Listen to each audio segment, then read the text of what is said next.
శాసన మండలి సభ్యులం అర్థం చేసుకున్నాం విషయం ఏంది అంటే చాలా సింపుల్. నీళ్లు పుష్కలంగా కళ్ళముగట్ని పోతున్నాయి సముద్రంలోకి వృధాగా. కానీ ప్రభుత్వం కేవలం రాజకీయ ప్రయోజనం కోసం మాత్రమే ఇవాళ ఆ నీళ్లు వృధాగా పోతుంటే కూడా కళ్ళప్పగించి చూస్తున్నది తప్ప వేరేదేమీ లేనేలేదు. నేను ఈ ప్రభుత్వానికి చేసే విజ్ఞప్తుల్లో ఒకటే, ముఖ్యంగా అక్కడ బస్వాపూర్ రిజర్వాయర్ కూడా దాదాపుగా తయారైంది. దాని పక్కన కొండపోచమ్మ సాగరు, కింద మల్లన్న సాగరు, ఆ ప్రాంత రైతాంగం మొత్తం చూస్తా ఉన్నది. రంగనాయక సాగరు, అన్నపూర్ణ, మిడ్మానేరు, ఎల్ఎండి తదుపరి మొత్తం రైతాంగం మొత్తం ఈ రిజర్వాయర్ల కింద ఉండే ఆయకట్లో ఉండే రైతులందరూ చూస్తా ఉన్నారు. ఎస్ఆర్ఎస్పీ కింద ఉండే రైతులు చూస్తున్నారు. కింద స్టేజ్ 2 నీళ్లందే రైతులు మహబాదు, డోర్నకల్లు, పాలకృతి కిందికి పాలేరు దాకా, యువతల కోదాడ, సూర్యాపేట, తుంగతుర్తి దాకా రైతులందరూ ఎదురు చూస్తా ఉన్నారు. ఈ ప్రభుత్వం యొక్క చిత్తశుద్ధిని వారు ఇవాళ అనుమానిస్తా ఉన్నారు. ప్రభుత్వానికి మేము చేసే విజ్ఞప్తి ఒకటే, 6 నెలలు రాజకీయం చేద్దాం, 4.5 సంవత్సరాలు ప్రజల కోసం కలిసికట్టుగా కొట్లాడదాం. నిర్మాణాత్మక ప్రతిపక్షంగా ఇవాళ మేము ఇక్కడికి వచ్చి ఒక మాట చెప్తా ఉన్నాం. స్పష్టంగా ఇక్కడ నీళ్లు మీ కళ్ళ ముందుంటే, పంపు చేసే కెపాసిటీ ఉంటే, బ్రహ్మాండంగా పంప్ హౌస్లన్నీ రెడీగా ఉంటే నిర్ణయం ఎందుకు తీసుకుంటలేరు మీరు? నిర్ణయం మీరు ఈరోజు తీసుకుంటే 2 జరుగుతాయి. ఒకటి, వెంటనే ఇక్కడ నుంచి 2 టీఎంసీల నీళ్లు ఎత్తిపోస్తే బ్రహ్మాండంగా మిడ్మానేరు దాకా నీళ్లు 2 రోజుల్లో చేరుకుంటాయి. తదుపరి మీరు వెంటనే అటు అన్నపూర్ణ రిజర్వాయర్ ఇల్లంతకుంటలో, పైకి రంగనాయక సాగరు, పైకి మల్లన్న సాగరు, పైకి కొండపోచమ్మ సాగరు, వాటికి వేరే ప్రత్యామ్నాయం కూడా లేదు. ఈ 4 రిజర్వాయర్లు ఏవైతే ఉన్నాయో, కొండపోచమ్మ, మల్లన్న సాగరు, రంగనాయక సాగరు, అన్నపూర్ణ, వాటికి వేరే తరహాలో నీళ్లు వచ్చే పరిస్థితి లేదు. ఇక్కడ నుంచి పంపు చేయడమే మార్గం. దాదాపు 75-80 టీఎంసీల నీళ్లు ఈ 4 రిజర్వాయర్లను నింపుకోవచ్చు. మరి వాటిని ఇవాళ ఎండబెట్టి ఎవరి మీద మీరు కక్ష సాధిస్తున్నట్టు దయచేసి ప్రభుత్వం ఆలోచించాలని మేము కోరుతా ఉన్నాం. అదేవిధంగా మిడ్మానేర్లో మేము, మా సిరిసిల్ల పట్టణం పక్కనే ఉంటది మిడ్మానేర్. ఆ మిడ్మానేర్లో గత 5-6 ఏళ్లు ఎప్పుడు చూసినా 365 రోజులు నిండుగా ఒక సముద్రం లాగా నీళ్లుండేది. ఇవాళ ఎండిపోయి 5 టీఎంసీలతో ఎడారిని తలపిస్తున్నది మిడ్మానేర్. దాని కిందికి వస్తే కరీంనగర్ పట్టణంలో ఉండే ఎల్ఎండి, పట్టణాన్ని అంటుకుని ఉండే ఎల్ఎండి, అది కూడా ఇవాళ ఎడారిగా మారిపోయిన పరిస్థితి. మేము ప్రభుత్వానికి చేసే డిమాండు, ఇవాళ కింద తుంగతుర్తి, కోదాడ దాకా ఉండే రైతులు, పాలేరు దాకా ఉండే రైతులు వాళ్ళు ఎదురు చూస్తున్నారు. ఇటు గజ్వేలు, ఆ కింద ఉండే భువనగిరి, ఆలేరు రైతన్నలు వాళ్ళు కూడా ఎదురు చూస్తా ఉన్నారు. ప్రభుత్వం వెంటనే నిర్ణయం తీసుకోవాలి. ఇక్కడ పంప్ హౌస్ వెంటనే ప్రారంభించాలి. ఏది లక్ష్మీ పంప్ హౌస్ ఏదైతే కన్నపల్లి దగ్గర ఉన్నదో, వెంటనే మీరు బటన్ ఒత్తడానికి మొత్తం రంగమంతా సిద్ధం చేస్తుంది.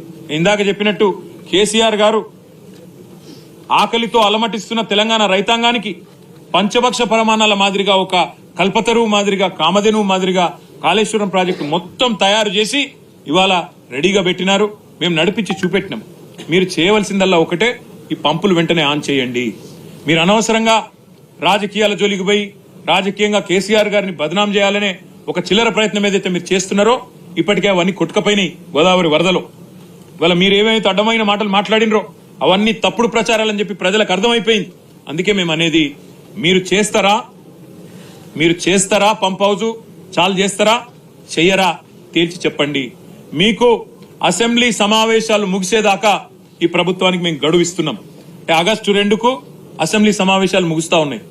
అప్పటిదాకా ఈ ప్రభుత్వానికి, ఎందుకంటే మేము కూడా అందరం హౌస్ లో నిలదీస్తాం, రైతుల పక్షాన ప్రభుత్వాన్ని అడుగుతాం, ఎందుకు చాలు చేస్తలేరు మీరు, అవసరమైతే ప్రత్యేక చర్చ పెట్టండి.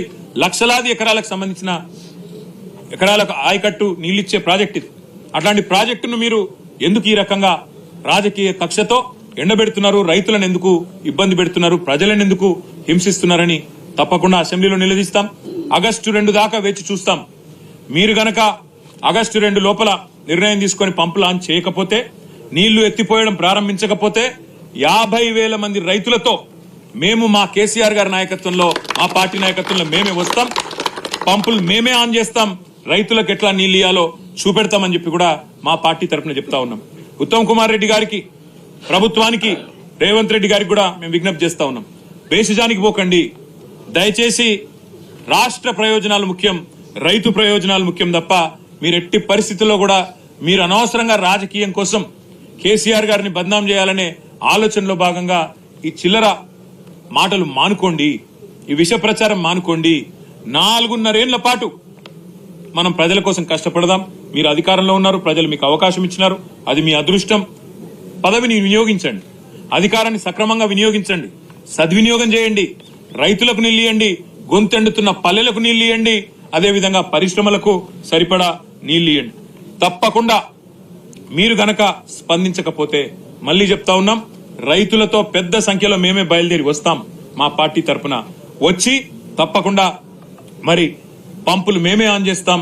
గోదావరి జలాలు తప్పకుండా బీడు భూములకు అందాలనే కేసీఆర్ గారి సంకల్పం ఏదైతే ఉందో అది నెరవేరే విధంగా మా పార్టీ తన కృషిని కొనసాగిస్తుందని చెప్పి తెలియజేస్తూ, ఇంకా ఈ పర్యటన దీంతో ముగిసిపోలేదు. ఇక్కడి నుంచి మేము మేడిగడ్డ బరాజ్ సందర్శన కూడా పోతా ఉన్నాం. అక్కడ 10 లక్షల క్యూసెక్కులు ఈ రోజు కిందికి వృధాగా పోతా ఉన్నాయి, సముద్రంలో కలిసిపోతా ఉన్నాయి. దాన్ని కూడా మీ ద్వారా, పత్రికా మాధ్యమాల ద్వారా, మీడియా ద్వారా ప్రజలకు తప్పకుండా చూపెడతాం. పైన గొంతెండుతున్న గోదావరి పరివాహక ప్రాంతాన్ని మీ ద్వారానే నిన్న చూపెట్టినాం. ఈ రోజు కింద వృధాగా పోతున్న నీళ్లను కూడా చూపెడతాం.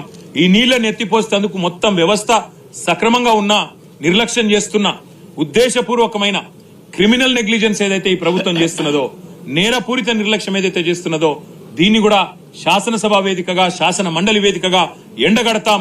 తప్పకుండా ఈ ప్రాంత రైతుల ప్రయోజనాల కోసం అవసరమైతే ఇందాక నేను చెప్పినట్టు ప్రభుత్వం గనక సకాలంలో మేల్కొని స్పందించకపోతే తప్పకుండా మేడిగడ్డ అదేవిధంగా ఈ కన్నెపల్లి కాడికి వేలాది మంది రైతులతో వస్తాం. వచ్చి ఈ పంపులను ఆన్ చేసి గోదావరి నీళ్లను తెలంగాణ బీడు భూములకు తప్పకుండా అందిస్తామని చెప్పి కూడా తెలియచేస్తూ, మీరు కూడా దయచేసి పాత్రికేయ మిత్రులు మాతో పాటు మేడిగడ్డకు కూడా రావాలా, బరాజ్ కూడా అని చెప్పి విజ్ఞప్తి చేస్తూ, ఏమైనా ప్రశ్నలుంటే మీరు వాటర్ లిఫ్ట్ చేసి మిగతా ప్రాజెక్టులను నింపాలని మీరు అంటారు.